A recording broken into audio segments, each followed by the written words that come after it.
Could it be? But me, your man, Louie T. Welcome to this Louie T Network exclusive. We've got breaking news. We wake up to the news of the Dallas Cowboys making a massive trade, getting wide receiver George Pickens from the Pittsburgh Steelers in exchange for a third and fifth round selection in next year's draft. So Cowboys received George Pickens and a sixth round pick in 2027. Excuse me, not 2026. This is 2027 activity we're talking about. So Cowboys get George Pickens and a 2027 sixth round pick. The Steelers get a 2027 third and fifth round selection. So lot to unpack here. I want to start with the Steelers side of this trade because I think they did a great job of getting from underneath a guy that I don't think they thought was worth the headache. They traded for DK Metcalf in the offseason, gave him a massive extension, and they're hitching their wagon to DK as their number one. The Steelers have made a bevy of moves, and I think a lot of people forget that they also drafted Roman Wilson last year. He just didn't play, so it's easy to forget about Roman Wilson, out of sight, out of mind. So I understand, having some sort of questions as to why they would do this. I made a list of players that I thought could be traded during the draft. He was not on the list. However, he was a name that I mentioned in passing. Like I didn't think they would do anything with him because I thought it made sense to team up DK and George Pickens for at least a year.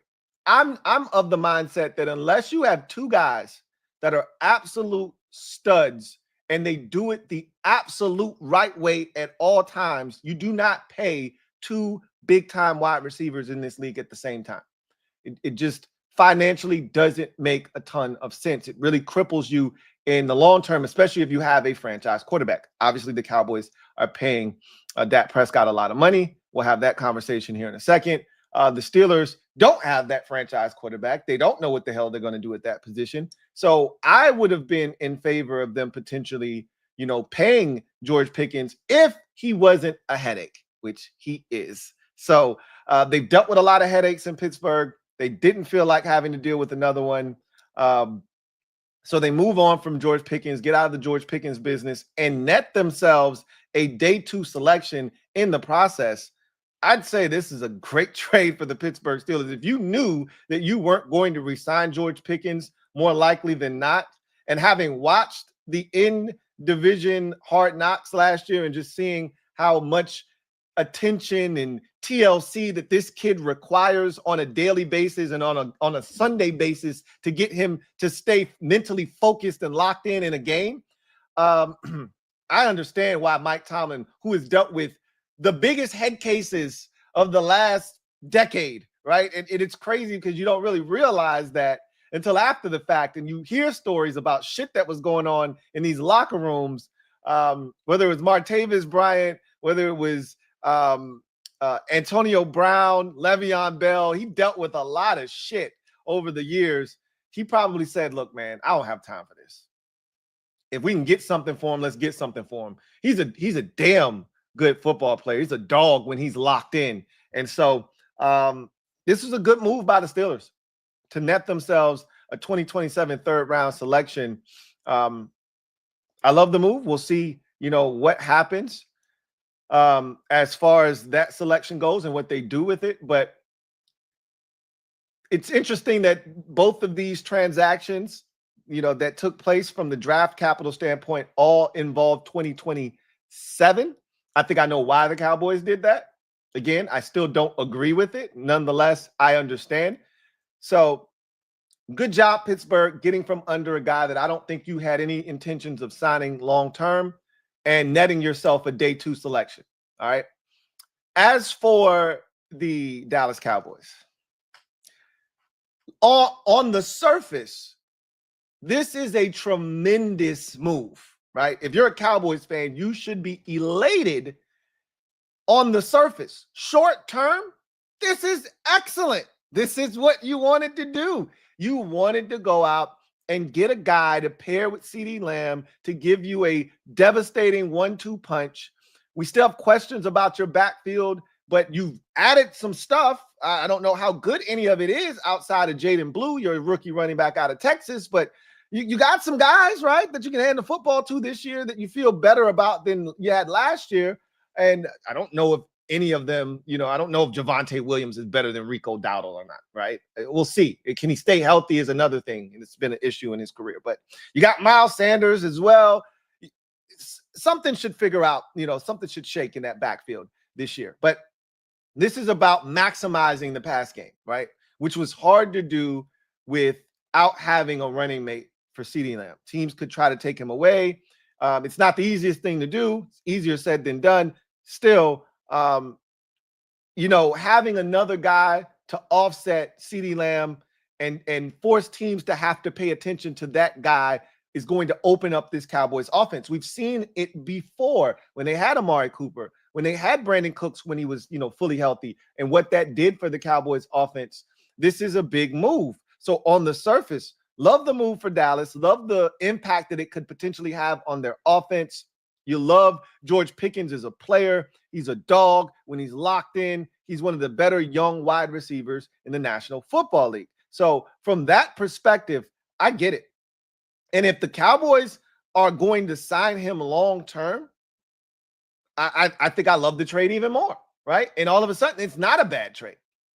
But for a Cowboys team, and this is more about the business of how the Cowboys operate and how they conduct themselves and why this doesn't make any sense after you peel back layers. It's a dumb trade. It's a bad trade if you're the Dallas Cowboys. And that's the long-term view of this trade. So this gives me 2023 offseason vibes when they went all in by trading for Brandon Cooks. They went out, made a trade for Stephon Gilmore, and all of a sudden, look at the Dallas Cowboys. They're pushing their chips to the center of their Joe Jerry pushing his chip to the center of the table. Get me a Super Bowl, right? And then the shit didn't work. And then the next offseason, they were all in again, except they didn't have the means to do anything, right? Nothing.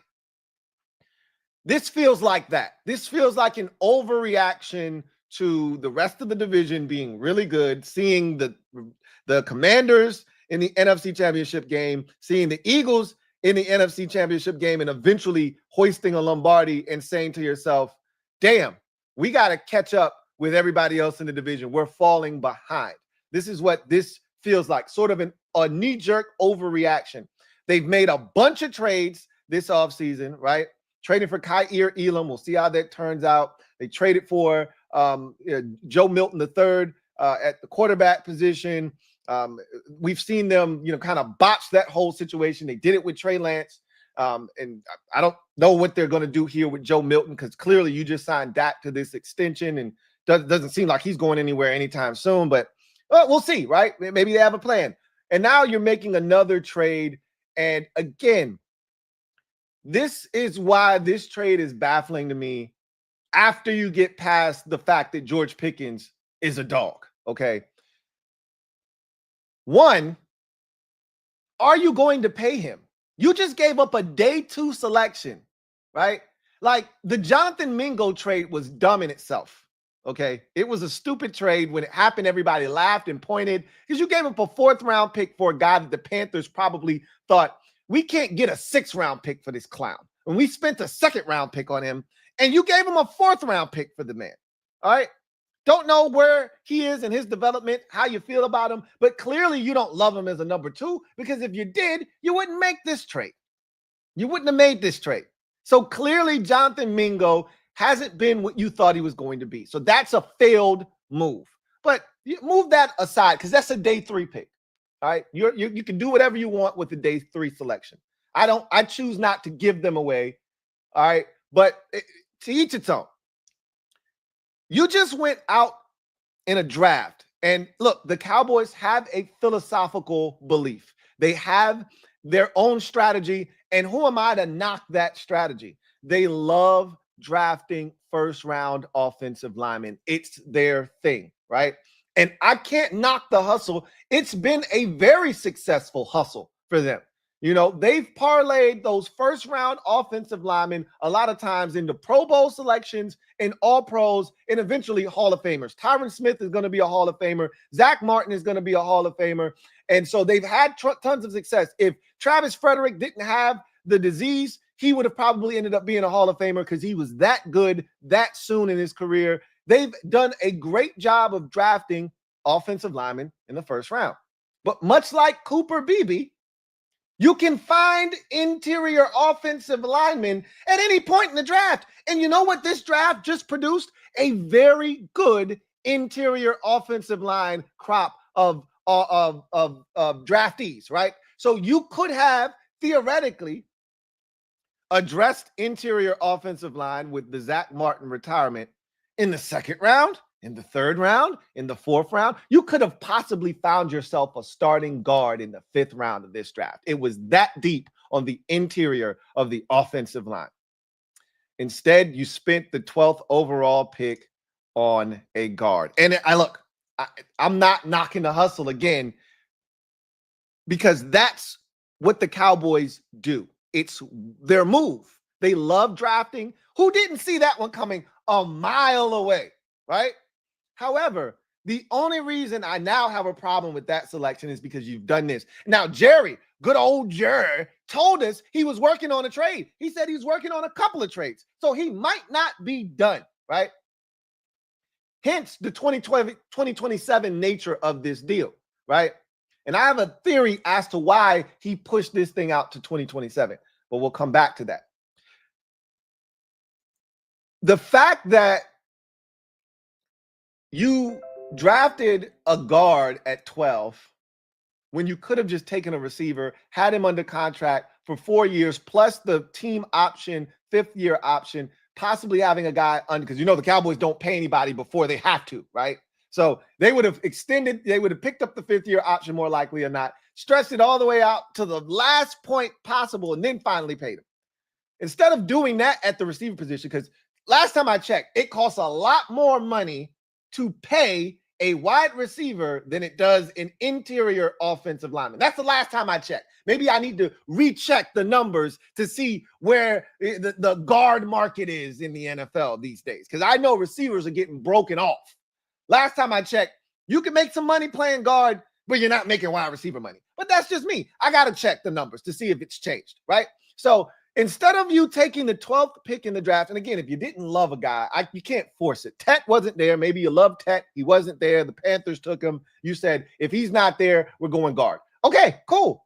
I get it. But there were other rounds in the draft where you still could have selected a wide receiver. This was the year to get you a complimentary wide receiver. There weren't a ton of number ones. You don't need a number one wide receiver. You already have one. So what you needed was a compliment. There were plenty of guys that you could have drafted in the first round, in the second round. Hell, even in the third round, there were opportunities to still get quality wide receivers, and you decided, nah, I'm good.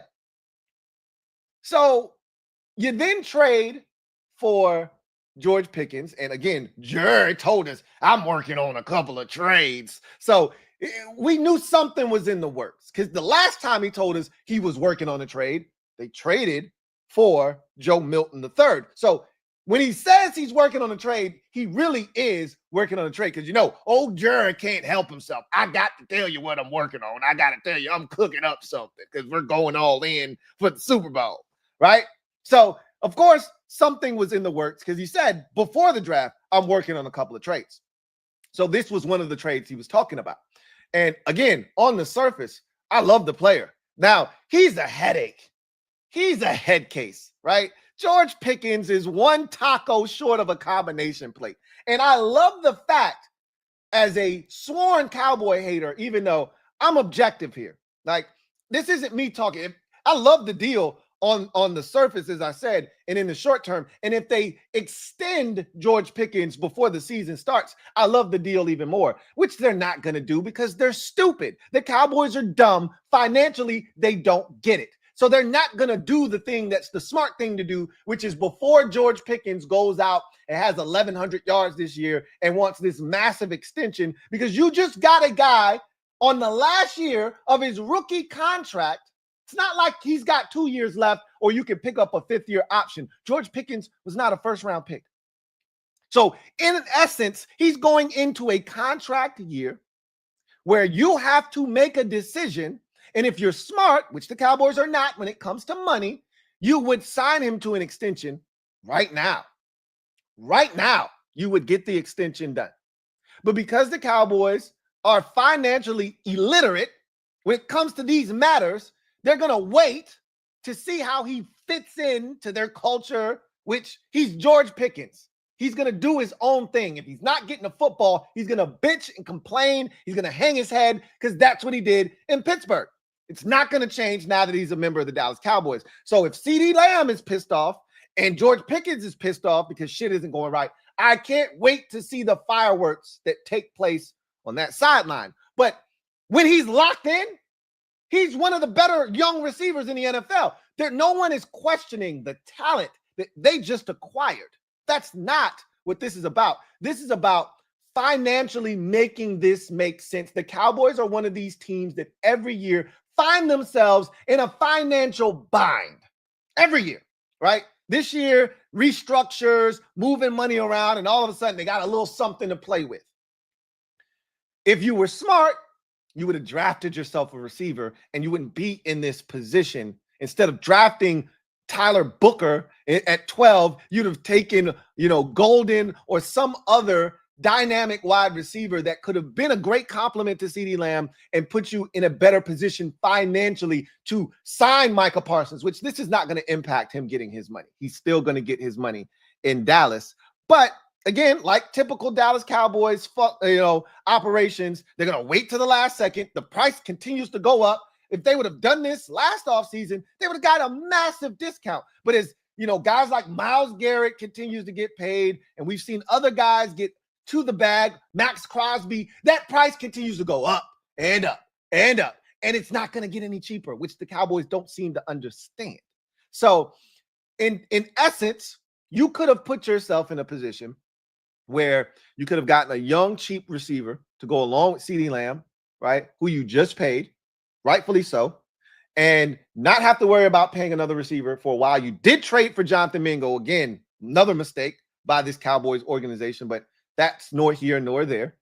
And you could have gotten a guard in the second round, in the third round, in the fourth round, just like you found Cooper Beebe, right? An interior offensive lineman that was really good for you last year. You could have found another one in the middle rounds of this draft because it was loaded with interior offensive linemen. Instead, you decided to draft interior offensive lineman at 12. Okay, fine. Well, go get the receiver in the second or the third or the fourth round. They chose not to do that. Now you go trade for one. It'd be one thing if George Pickens had 2 years left on his contract. I could justify, in my mind, a third-round pick.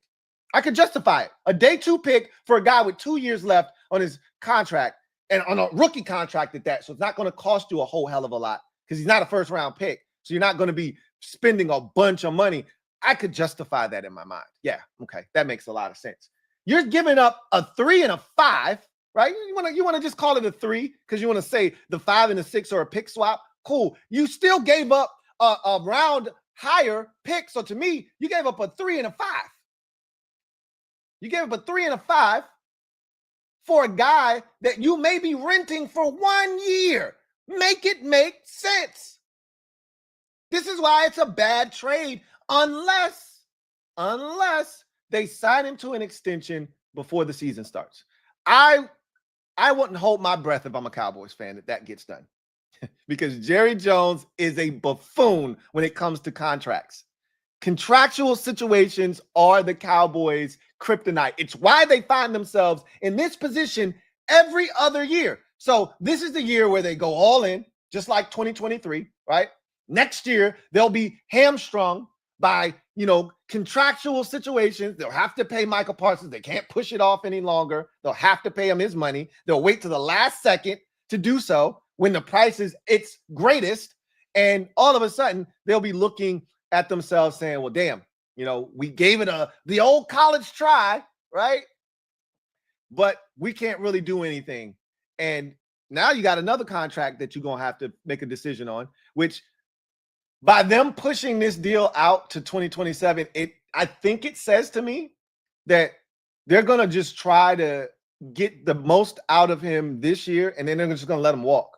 Or, which would not be a smart idea, and I don't think they're in a financial position to do this, slap the franchise tag on him. I don't think you're in a position to put a franchise tag on him when you got to pay Michael Parsons, right? So this is, to me, a baffling trade at best if you're not going to extend him. Again, I don't think they're going to extend him because they pushed the compensation out to 2027 for a reason. I think that reason is to allow them to replace George Pickens in the 2026 draft at the receiver position. That's my thought process. I could be wrong about it, and I could be overthinking the situation. But I'm just thinking from a Cowboys standpoint, the Steelers don't give a shit when they get the compensation. They're cool. Whenever you want to give me a day 2 pick for a guy I wasn't going to extend, you can have it. You can have him. I'll take those picks whenever you're ready to give them up, right? I don't got to have them next year. That's cool. I'm not pressed. But the Cowboys clearly push these out to 2027 for a reason. I think that reason is we're gonna run George Pickens to the wheels fall off. We're gonna run his ass to the wheels fall off this year, and then we'll let somebody break him off next year. When he hits the free agent market and somebody pays him, we'll go into the draft next year and get CD a new compliment. But for this year, for 2025, we're all in. We're going to try to win us a Super Bowl. So this is Jerry, in effect, trying to go all in. And again, how smart is this? Don't know, right? On the surface, it's a smart move. On the surface, you're getting a dog. George Pickens is a dog, all right? You put him with CeeDee Lamb, and you got one of the best 1-2 punches in the entire National Football League. He is a dog when he's locked in. So ain't nobody looking at the talent that you just acquired and saying, well, that's a stupid trade because you just got better today. But long-term, giving up a day 2 pick for a guy that you're probably not going to extend, you're renting a guy for two picks, one of which is a day 2 selection. That's not smart business. That's not smart business. But again, I think I understand what Jerry's doing here because Jerry thinks he's smarter than everybody else, right? Jerry thinks he's smarter, which is why he pushed the compensation they're giving up to 27 so that next year when George Pickens is no longer on the roster, they can replace him with a young receiver, preferably in the first round. My guess is they'll be willing to finally give up use a first round pick on a receiver for the first time since drafting CeeDee Lamb, back in 2020, I guess, 2021, somewhere in that neighborhood. They'll be willing to spend, it had to be 2020. They'll be willing to spend the first round draft capital on a wide receiver for the first time in a long time. So again, good player to me, bad trade because of the long-term ramifications for Dallas. But on the surface, if you're a Cowboys fan, this is exactly what you needed. This is what you were looking for. A lot of Cowboys fans left the draft feeling a bit disappointed because some of them predicted we're not going to get a receiver. And they kind of saw the tea leaves. They saw the writing on the wall, and they did a lot of good things in the draft. We've talked about that on the podcast already. They did a lot of good things in the draft at the Dallas Cowboys. This is a really good move for the 2025 season, which is, I guess, all Jerry cares about. Jerry's living year to year. That's no way to live in the NFL, to be honest with you, right? you should be thinking about the short term and the long term at the same time. And Jerry, the last 5 years or so, Jerry's operating like a man who doesn't know if he's going to be alive for, in 2 years, right? He's on some YOLO shit at this point. Yeah, he's really trying to win, right? But then if he doesn't win this year, back to the drawing board in 2026, and he ain't going to do much next year. You already know how this goes, right? 1 year, super aggressive, go push your chips to the center of the table. You find out that Dak Prescott suffers from competition anxiety in the postseason, and then you go back to the drawing board the next year, and you ain't got no more bullets in your gun, right? Because you fired all them shits off the year before, and so it is what it is, right? Now we're back with the gun fully loaded, bop, bop, bop, bop, bop, letting off a whole bunch of shots, only to get back to the postseason to find out that Dak Prescott still suffers from competition anxiety. So next year, we'll be back in this spot again where they don't have any more bullets in the gun. They emptied the chamber last year or this year, and the Cowboys fans will be looking at themselves saying, what the hell did we just do? But for now, this is a really good trade in 2025. But after, and again, I could be wrong, and Jerry could be getting smart, towards the end of his, ownership career, and he might have finally figured it out that, hey, maybe we should pay a guy early. I doubt it. That's not his move. That is not how Jerry Jones operates. He waits to the last minute to do extensions. He doesn't pay players early, and I don't see him paying George Pickens at all, right? Which I'm pretty sure George Pickens wants a new deal. Probably wanted one from the Steelers. They probably saw the headache coming a mile away and said, let's just get out in front of this train and move on from him, right? For those of you just coming in, I see somebody asked, what did they give up? They gave up a 3rd and 5th round pick, 3rd and 5th round selections in the 2027 draft, not the 2026 draft coming up next year. They pushed it out to 2027. All right. They did receive a 6th round pick in 2027's draft, in addition to George Pickens. So again, that tells me that the Cowboys, more likely than not, aren't going to extend him, but rather see what he can do for them this year. Almost like what the Commanders are doing with Deebo Samuel. That's a 1-year rental, but they spent a 5th round pick for a 1-year rental, not a 3rd round pick and a 5th round pick. Okay. There's a massive difference between a late day 3 pick and a day 2 selection for a 1-year rental.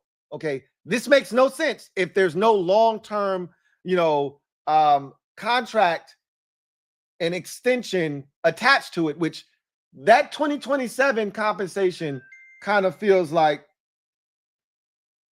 it's going to be 1 year, use him up, let him get his money elsewhere, and we'll find his replacement in the draft in 2026. But again, that's dumb to me. And again, I could be wrong, and Jerry could extend this kid. And then all of a sudden, everything I've said is irrelevant, and this is a great trade for the Cowboys. But I don't think he's going to extend him. I'm pretty sure George Pickens wants a new contract, so he's not going to be happy that he's not getting his money. But again, that's another conversation for another day. Just on the surface, great player, great acquisition, helps this roster. They're better on offense because of George Pickens' presence. But you're starting over next year with a young player. You could have started this year with a young receiver that might have come in here with all the new pieces that you've added to this team, especially defensively, but you've added some new pieces offensively. You might have had a young guy be able to come in here and jump in and really help this team right away. And next year, if it didn't net you what you were looking for this year, maybe next year he was ready to take that massive leap. If you don't get it done this year and you start over with a young receiver next year, I mean, you're hitting the reset button again. Now you got to ask a young guy to come in here and fill the shoes of a veteran receiver that might have had a big season for you the year before. It's just not a good position to put yourself in if you don't get the deal done before the season. Because what if Pickens goes out and has 1,237 yards and 9 touchdowns on 84 receptions this year. You're just going to let him walk away?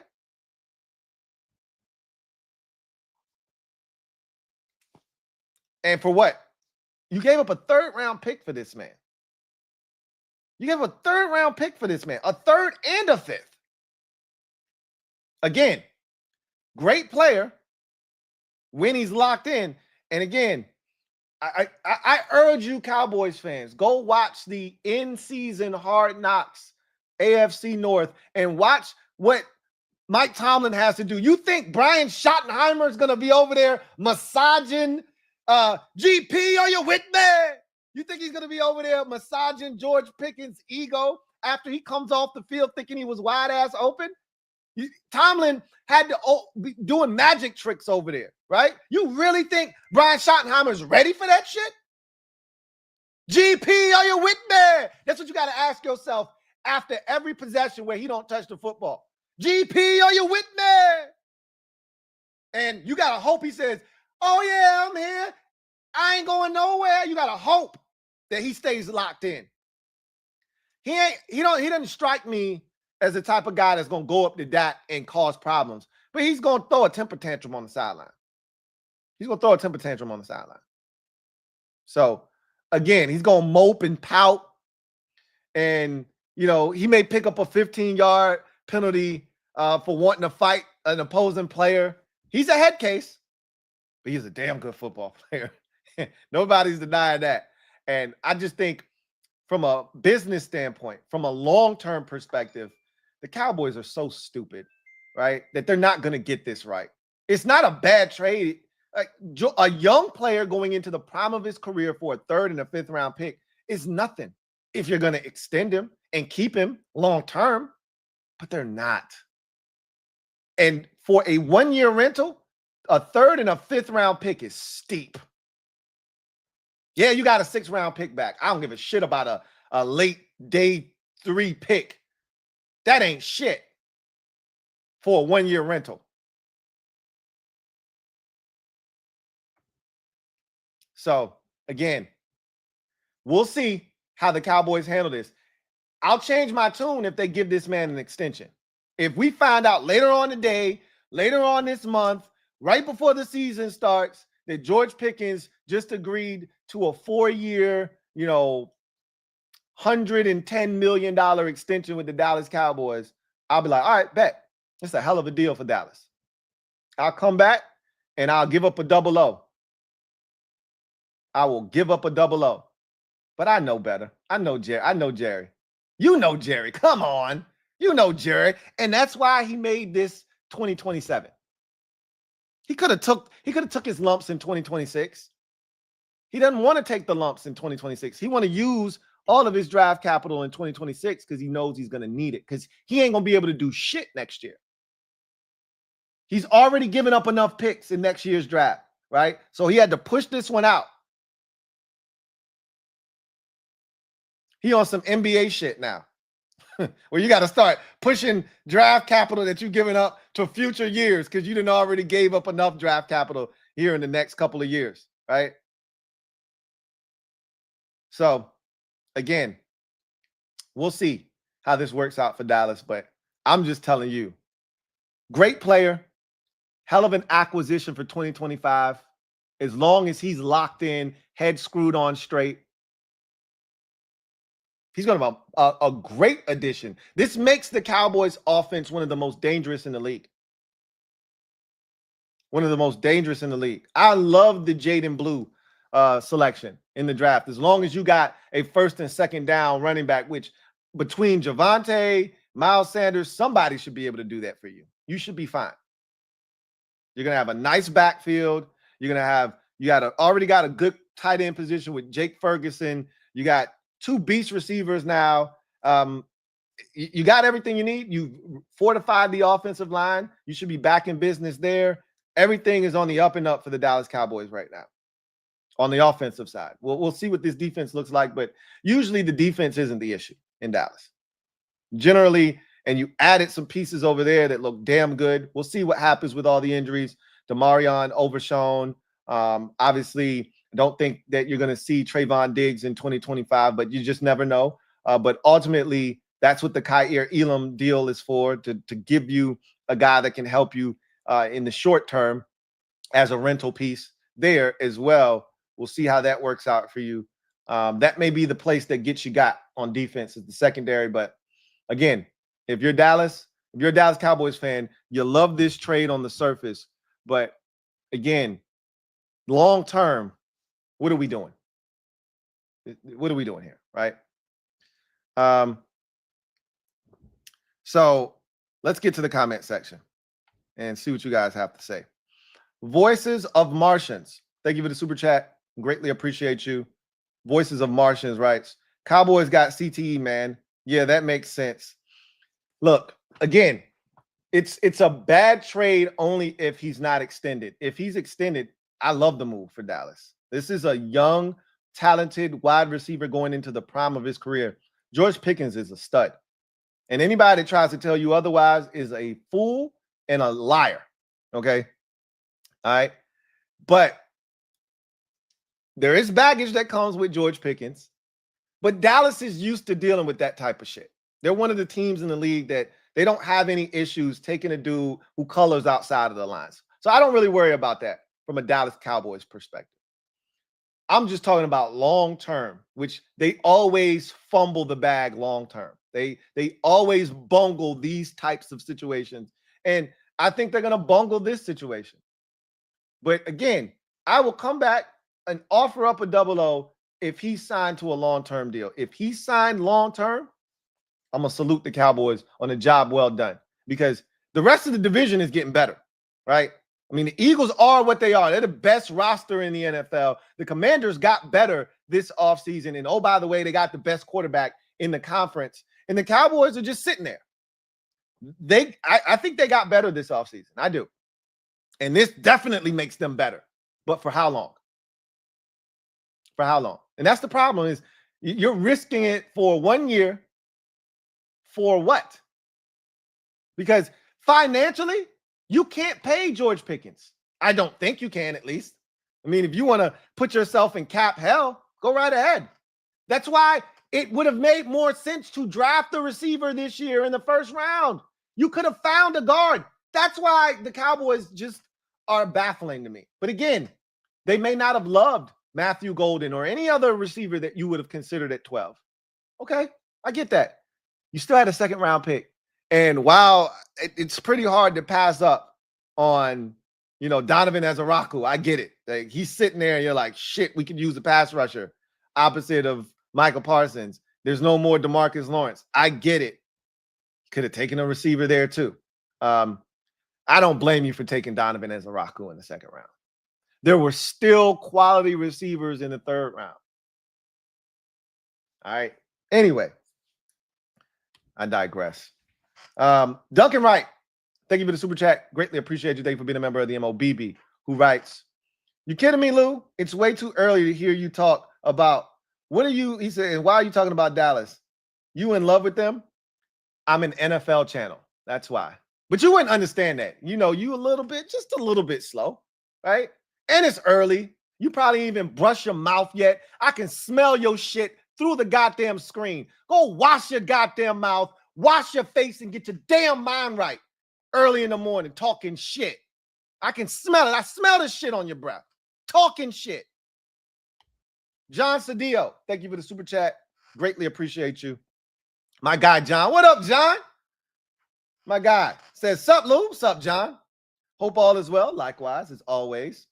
For the move, makes sense for maximizing DP. Yep. Dak Prescott gets a big-time second target to throw the football to. I love it for 2025.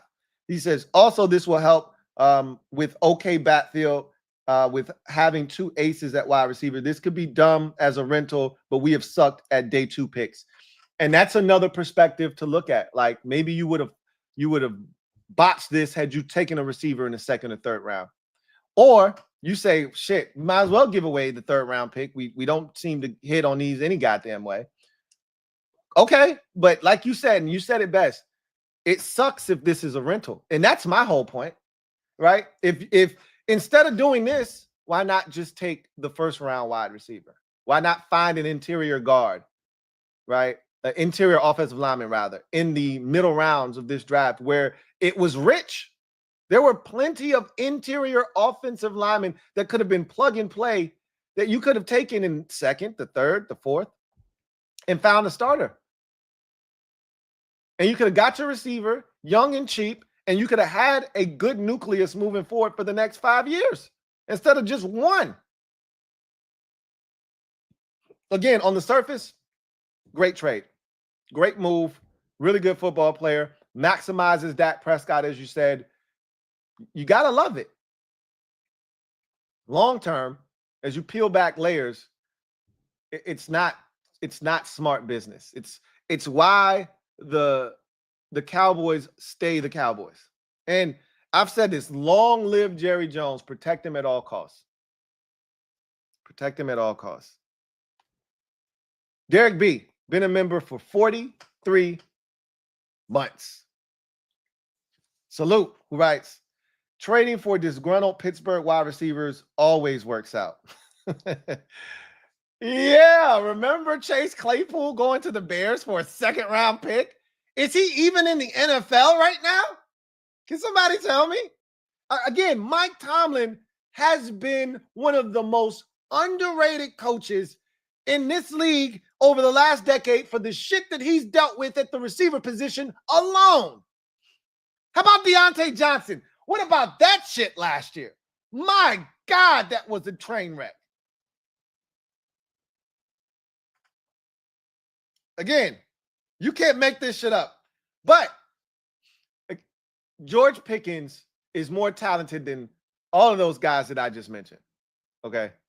Both of the guys we just mentioned. And so from a talent perspective, it's a little bit different, but you're not wrong.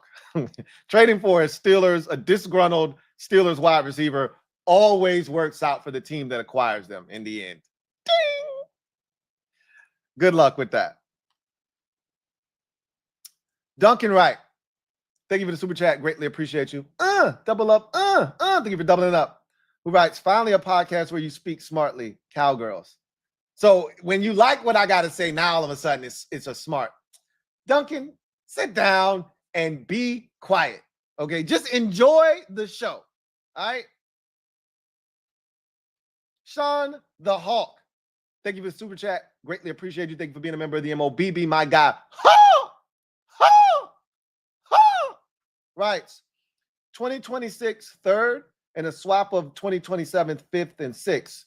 So let's see if that, because I looked at okay, so it is. I was looking at Ian Rappaport's page. His tweet was very convoluted. He didn't specify, but I'm looking at a different page now, and I got the specifics. So 2026 third round pick. So that changes the way I see Jerry, but I still don't trust Jerry to do the right thing, right? Which is extend him before the season starts. And my philosophical belief is different, right? My philosophical belief is different. I wouldn't pay two receivers big time money at the same time, because while already paying a quarterback, if you weren't paying a quarterback, I think you could pay two receivers. Like what Cincinnati just did, to me, not smart, right? Because you've hamstrung yourself in being able to operate freely elsewhere. You've effectively spent way too much money on one side of the football at positions where you don't necessarily need to do that, right? Cowboys already paid CeeDee Lamb, right? You've already paid Dak Prescott. I don't think you're in a position to pay George Pickens and still pay Michael Parsons and still have financial flexibility. So to me, this feels like a rental. If you're renting a guy for a third round pick, that's not smart business. Period. End of discussion. Now, not being pushed to 2027 means that there still is a chance they could extend him. There's still a chance they could extend him. But knowing Jerry and the way he operates and how he thinks, this feels like a rental. And even if Jerry does extend him, he's going to do this the dumb way. He's going to botch this and wait until next year after George Pickens has a big season for them, more likely than not. And then he's going to try to extend him. By then, it's too late. And obviously, you're not in a position where you can afford to. How many years does Michael Parsons have left on his rookie contract? I'm assuming he's got 2, right? This year, and then they got a 5th-year option, is my guess. What year was Michael Parsons drafted in? It's got to be 2021, right? It's got to be 2021. See, Michael Parsons was drafted. 2021, first round pick. So 21, 22, 23, 24. So this is, in effect, his final year of his contract. They've already picked up the 5th-year option. So they've got to pay him this year. So you wouldn't run into a situation where you couldn't use the franchise tag next year. It's just going to cost you a lot. The franchise tag for a receiver has to be over $30 million. So it just doesn't make sense financially to it shouldn't be 30. It shouldn't be 30 because the Bengals, let me look it up. The Bengals used it on T. Higgins last year, and then they used it again on him this year, and it still wasn't 30 million. I think it was like 28 million or something, or 25 million. So the franchise tag for the wide receiver position is probably in the 20s, like 24, 25 million. Wide receiver, even though it's going to go up, obviously, with more guys getting paid, wide receiver franchise tag amount is 24 million, basically 23.9 million. So 24 million. So right in that neighborhood that I thought it was. So are the Cowboys in a position to where they get the Michael Parsons deal done this year? Because they're going to wait until the last second, but they're going to get it done. He's going to get a massive extension. And maybe he takes that, he gives them that hometown discount that he said, if you go out and get us a player, I'll give you a hometown discount. Maybe he gives them the discount. It frees up a little bit of cap space for them, and they're able to sign George Pickens to an extension. Maybe that happens, right? Again, I don't count on Jerry Jones doing this the smart way, right? You're already too late on the Michael Parsons extension. You already missed the boat on that. But it's going to get done. You don't have a choice now, right? So you're going to get the Michael Parsons extension done. And because this is the last year of his contract. So, and I assume that, and obviously he's a dodo. He'll probably not do it this offseason. I'm still holding out hope that he'll be smart enough to do it in July, right? Before the start of training camp, get it done, get it out of the way. Now that's not hanging over your head.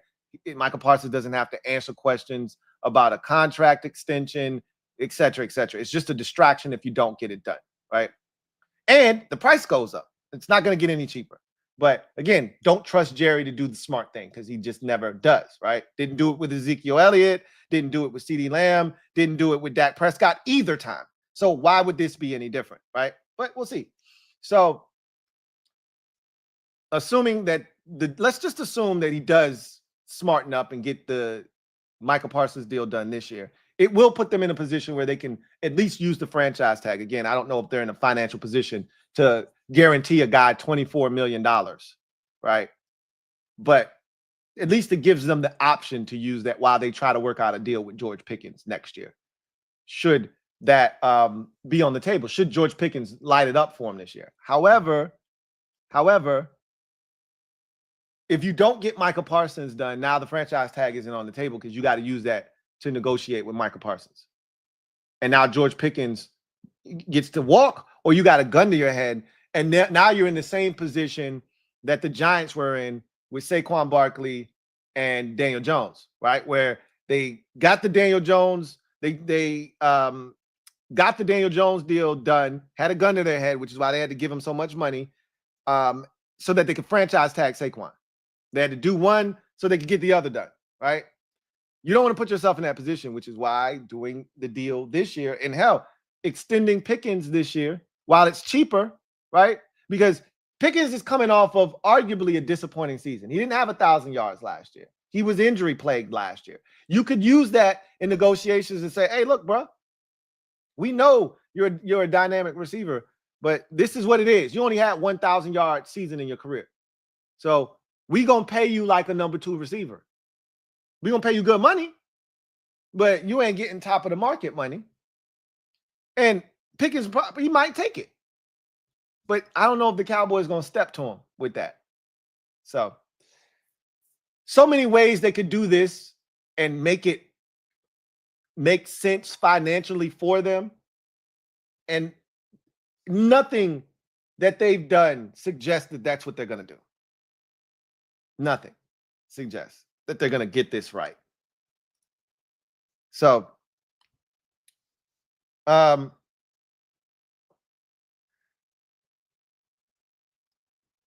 Sean,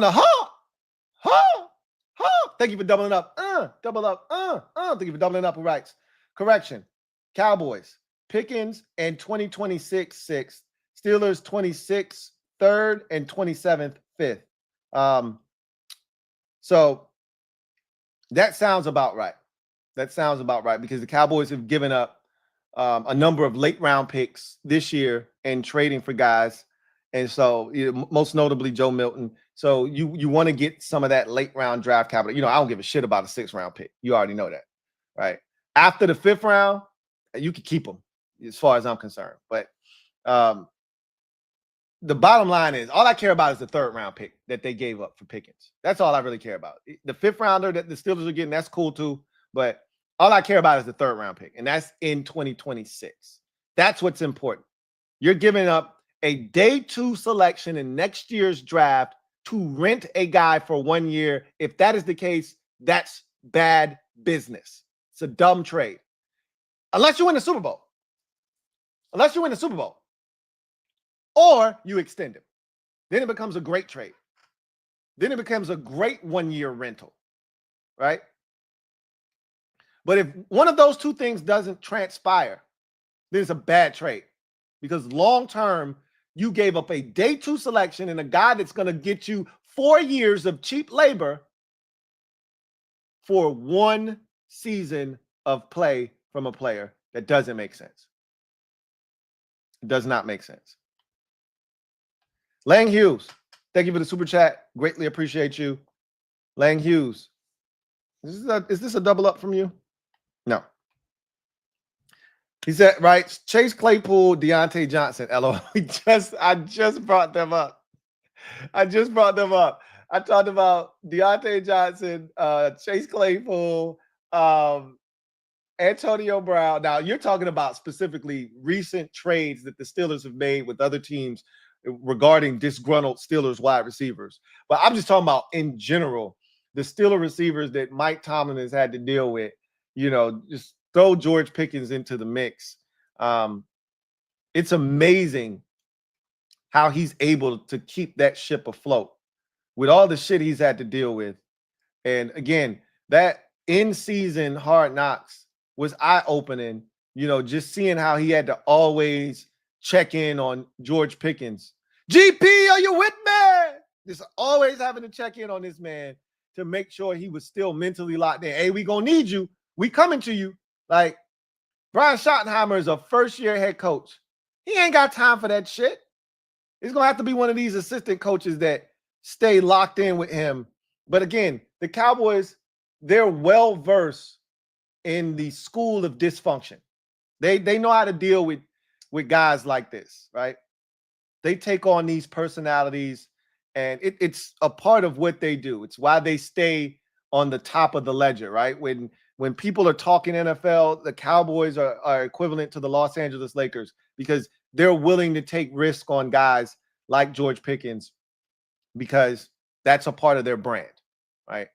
So, and again, this is a good risk if it's going to have long-term ramifications, meaning a Super Bowl championship or a long-term deal. If this deal comes with long-term guarantee for the Cowboys in either a chip that never expires or a long-term extension for this kid that keeps him in Dallas for the foreseeable future, then it's a great deal. If not, you got to question the Cowboys' methods here as to why you didn't go get one in the draft when you had an opportunity this year that would have given you cheap labor for the next 4 to 5 years, depending on when. Because this was the year everyone said, including myself, this was the year to find you a quality starter. You weren't going to find you a blue chipper, more likely than not.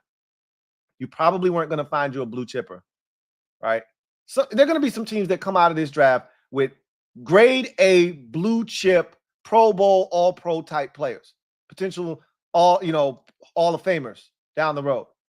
But for the most part, this was the draft to find you red chips, guys that are going to be key cogs in the machine, legit starters for you for 3 to 4 years, possibly longer, that you're going to feel really good about. You didn't need a number 1 in this draft. You just needed a number 2. Could have got that. They elected to go the guard route in the first round, bypass the wide receiver position altogether. They make a trade, and it's a damn good one for 2025. Art by Rapid. Thank you for being a member of the MOBB. Really appreciate you. Who writes, brother, I got these Cowboys fans calling me talking ish. Like, come on. I know Tomlin let them go for a reason. Glad AP stacked up on DBs. Look, we going to need them. That's for damn sure. Like, looking at the landscape of the division between Malik Neighbors and, what the Giants are putting together. We don't know who the hell is going to be tossing the rock around over there, but shit, Malik Neighbors is a handful by himself. You look at what the Eagles got. We already know what they're putting out on the field between Smitty and AJ. And then now the Cowboys now have CeeDee Lamb and George Pickens. So, hell yeah, you need defensive backs in this damn division for sure. Like, you already needed it before the Cowboys made this trade. So glad that, like you said, we loaded up on defensive backs because this division is loaded at receiver. It's loaded at receiver. Joshua Farish, thank you for the super chat. Greatly appreciate you. Joshua Farish. Look, and let me go back to Art by Rapid real quick. Cowboys fans should be calling you. This is what they wanted all offseason, a wide receiver. They've been talking about trading for Cortland Sutton. They've been desperate for a number 2 wide receiver. So they're elated, and they should be on the surface, as I've said. You can't worry about the future if you're a Cowboys fan. Jerry Jones sells you on, living year to year, essentially. He sells them a dream every year, a new dream every year. So if I'm a Cowboys fan, this is what it is. So I'm going to be excited. I'm going to be stoked because this is our existence as fans. We got to go year to year with this thing and just be okay with that. There is no long-term plan. Only let's just get to next year. Let's just see what this year brings, and then we'll figure it out next year. That's how the Cowboys operate. So they're just living for 2025 right now. And this trade gives them the best chance to operate at a high level and be like, this is a needle mover. I don't know where the Cowboys were odds-wise in the upcoming season. Let's say they had the 12th best odds to win the Super Bowl. This might put them at 11 or 10, all right? This might move them closer to the top 10. Like, this moves the needle. It's a big acquisition. So, yeah, I get why they're calling you. I get it. Joshua Farish, thank you for the super chat. Greatly appreciate you. Joshua Farish writes, how do you think our defense will hold up against Dallas?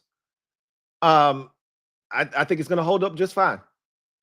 It's going to hold up just fine. The key, and again, we're going to see, because my issue is, how do we get to the quarterback? That's been the issue, and that's going to continue to be the issue. If we can when we played Dallas last year, when the offensive line was banged up and they had Cooper Rush at quarterback, we couldn't get to Cooper Rush. That's my only issue, is how do you get to the quarterback? Because I think we'll be able to stop them from running football. So you're going to force Dak to have to beat you, which I'm cool with. I'm cool with that. And they're going to have to stop our offense. And our offense got exponentially better. They're not going to be able to do the shit they did to us last year when we had, Trent Scott at right tackle and no Tyler Biadasz at center, right? They're not going to be able to destroy our offensive line. At least we hope that the line is intact when we play them. It wasn't the last time. They had a makeshift offensive line. We had a makeshift offensive line. Their makeshift offensive line did better than our makeshift offensive line. That was the difference in that game. Because defensively and special teams wise, up until the kick returns, the 2 kickoff returns that we gave up for touchdowns, and the extra points, obviously, that were missed in the game. We blocked the extra point. We blocked a punt in that game, or we blocked a field goal. We blocked a punt in that game. Like, we did a lot of good shit and just threw it away. We'll be fine. We'll be fine.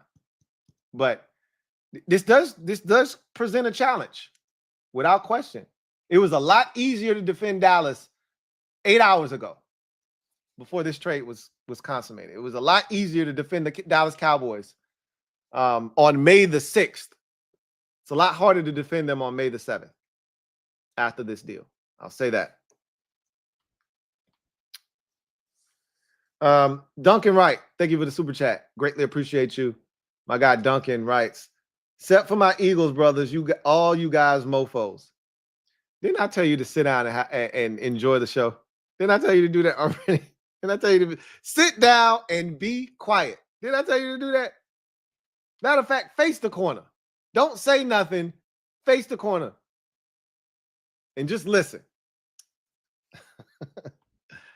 John Cedillo, my guy. John, double up. Thank you for doubling up. Who writes? Next, with Pickens working outside, Lamb can more consistently work in the slot. That is definitely, and then probably put Mingo on the outside, or whomever, whether that's the kid that you drafted a couple of years ago that had some, he had his moments last year, but I think CeeDee Lamb is most dangerous in the slot, to your point. So with Pickens on the outside, it's going to open up things. And you still got Jake Ferguson that you got to contend with as well. Like I said, this makes the offense dynamic. It presents a problem for sure. Makes the Cowboys offense very hard to stop with all the weapons that they can put on the field at once. And, Pickens is dynamic, tremendous body control. He gives you size on the outside, pause. So he can go up and get the football. He's a guy that can extend outside of a normal catch radius, and he can contort his body. He had a hell of a touchdown catch against us last year on a ball where he had to adjust and kind of go sideways. And I mean, he's a hell of an athlete. He's a hell of a football player, a damn good receiver, and again, a hell of an acquisition for the Cowboys. This ain't about George Pickens. This has nothing to do with him, because even him being a head case, Dallas can handle it. I'm not too concerned about that. They can handle it. This ain't got nothing to do with George Pickens, the player. This has everything to do with the business side of it and the long-term ramifications of making a move like this, right? Like, it just that's the piece that doesn't make a ton of sense for Dallas. So it does. It's going to definitely help maximize CeeDee Lamb too, right? You could see CeeDee. What did he have last year? CeeDee, 2 years ago, had 1,500 yards. You can see CeeDee potentially going back to his 1,500-yard ways. Let's see.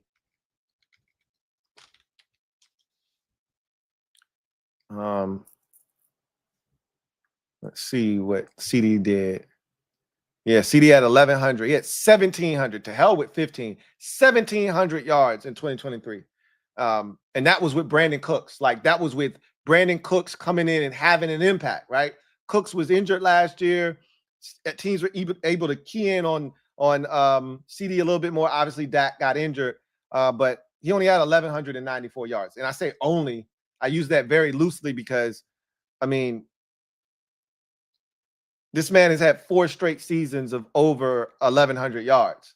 But the last 2 before last year was 1,749 and 1,359. So 1,194 for this dude is an off year. It's a down year for him.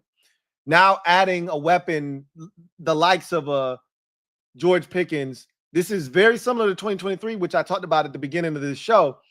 When you acquired Brandon Cooks, you saw the spike where he set a career high. I could see him doing that shit again. CD could easily have 17, 16, 17, 1,800 yards because now he's able to work more freely. Like John just said, in the slot for one, which is where he's at his best. And two, you got a guy taking attention away from him. You can't just key in on 88 where he is. Now you got to figure out where Pickens is because he can hurt you too. So, yeah, this is going to definitely help CD for sure. JLG, thank you for the super chat. Greatly appreciate you. Thank you for being a member of the MOBB. Who writes, thoughts on the Cowboys running back position? It's meh. I mean, again, I've always liked Javonte Williams, but he's been underwhelming in his career due to injuries, and I don't think he's the same player that the Broncos drafted out of North Carolina due to the injuries. He's a solid back, but he doesn't move the needle. Miles Sanders is the wild card because he was in a doghouse in Carolina. He fumbled. He had issues fumbling, and they put his ass under the doghouse. To hell with in the doghouse. He was under the doghouse, and they just went with Chuba Hubbard. Then they drafted Jonathan Brooks, and that was it for him. So I think Miles Sanders still has some quality football left in him. If he can get back to where he was as a Philadelphia Eagle, he could be the X factor. He could be the guy that really, moves the needle for them because I know Jaden Blue is going to be a problem. He's going to be their new Tony Pollard, the guy that comes in, change of pace, and every time he touches it, you hold your breath because he could go the distance. I don't know why they weren't doing that with Kevontae Turpin, to be honest with you. I felt like the mismanagement of Kevontae Turpin is criminal and should be studied because with his skill set and how dynamic he is every time he touches it, Kevontae would be getting the bitch out of the backfield. Kevontae, I would start him out as running back, motion him, and make him a receiver, try to get a mismatch on him. I would be jet sweeps, wide receiver squeak. Kevontae would be touching that bitch anywhere from 7 to 10 times a game in a multitude of ways. But for some reason, they were allergic to getting Kevontae Turpin the ball other than special teams.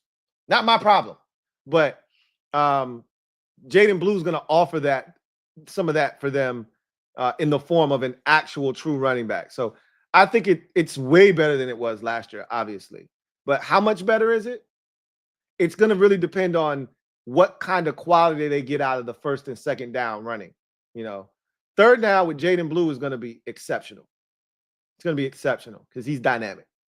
But what are they getting out of the first and second down carries is going to be the key, and we'll see. I'll just tell you, the group as a whole, exponentially better than it was last year, but the bar was so low last year that I'm not really saying anything. Commandalorian, thank you for the super chat. Greatly appreciate you. Commandalorian writes, we have 2 big corners, so this doesn't scare me. It's not about being scared. Like, it's just about recognizing that this presents a problem. All right. CeeDee Lamb by himself was already a problem. Adding George Pickens, it's a problem. They have a really good tight end in Jake Ferguson, right? They present problems. Do the Cowboys. You feel good about what you have. Now they feel good about what they have. This is the beauty of divisional football, is you have to find a way to keep up with the teams in your division. It's not a coincidence that the Giants drafted Abdul Carter and the Eagles drafted Jahad Campbell. You got to stop Jaden Daniels. You need an athlete to help you do that. The Cowboys already have one in Michael Parsons. And if DeMarvion Overshown is healthy, that's another dude that can help you do that. They got guys. The Eagles didn't have that guy, right? Which is why Jaden ate them alive, you know, in that second game, and really played really well in the playoff game too, despite what people might think. And then the Cowboys, they were the ones that defended him the best last year, and Jaden absolutely torched the Giants, and he's going to continue to torch them. But the Cowboys were the ones that defended him the best last year. But I will tell you that the first game, Jaden still wasn't right, you know, health-wise. He was getting back to that point, but he wasn't, you know, completely healthy yet. And, you know, our offensive line was horrible in that game. It was banged up. It was the most banged up we were all season on the offensive line. And then the second game, we didn't need the shit. We wanted it, obviously, but we didn't need it. You could feel guys going in there kind of lethargic energy-wise. So I think you're going to see a different Jaden Daniels against the Cowboys next year, now that the offensive line has been fortified too. So feel really good about what we have. And I know the Cowboys feel really good about what they have as well. So feel good. I feel good, and I'm pretty sure Cowboys fans feel better today than they did yesterday about their receiving position, about their offense as a whole. Again, on the surface, this is a great trade. So to recap, let me make sure that this information is clearly stated, because at the beginning I had the wrong information. So the trade, Cowboys give up a 2026 third-round selection and a 2027 fifth in exchange for George Pickens and a 2026 sixth-round pick. So, in essence, the Cowboys got George Pickens for a third-round pick. Let's just call it what it is. The Cowboys got George Pickens for a third-round pick. On the surface, this is a good trade if this produces long-term impact. And again, that could result in a Super Bowl, because nothing else matters, right? I mean, maybe the Cowboys will be excited to go to the NFC Championship game for the first time since 1995, 96 season. Maybe they'll be excited for that. But if this don't produce a Lombardi or a long-term deal for George Pickens, then this is not a good trade. You do not give up a day 2 selection for a 1-year rental. You do not do that. Period. It's not smart business. But as we've seen in the past, the Cowboys do not operate from a smart business perspective. So, I digress. That's going to do it for me, your man Louie T, on this impromptu, early morning, big time trade. You wake up and the Cowboys have traded for George Pickens. Third-round pick in 2026 is essentially the damage. Also, a 6th-round pick and a 5th-round pick are involved. 2027 5th-round pick also goes to the Steelers. Cowboys get a 2026 6th-round pick. Again, that's irrelevant to me. The day 3 picks are irrelevant. It's that second day selection of the 3rd round in next year's draft that I'm looking at and saying, is this the right move for a 1-year rental, or are you going to make this a long-term commitment? And if that's the case, then this is a great trade for the Cowboys, because they got better.